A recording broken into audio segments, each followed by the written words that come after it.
So I come back home to have my child, and the plan is to sit home to take care of him, because I was really in love with motherhood at that point.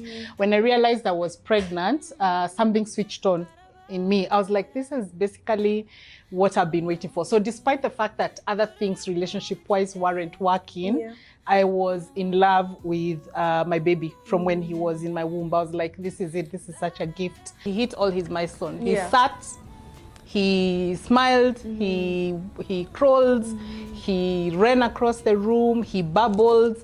So there was nothing actually in the first 2 years of his life to point to me as his mom that something was up. Yes, only when a doctor pointed out, like later when this educational psychologist spoke about autism as a possible diagnosis, was when then Google pointed out some things to me.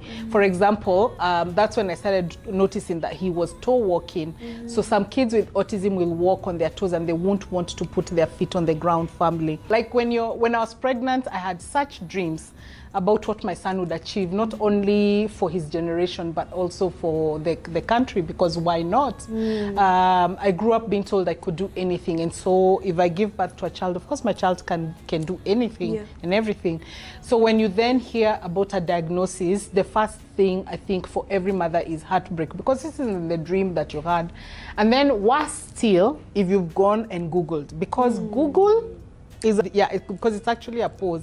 You were told you were going to one direction, and then now you've been told from here onwards, the direction you'll follow is X. In fact, there's a popular saying for around mothers with disability or mothers with kids with disability, that they were headed to France, to Paris, and suddenly they found themselves in Holland. Holland is beautiful. There are tulips and they are beautiful. And so how do you allow yourself to then mother differently when now the journey and the child who has now emerged is a different child?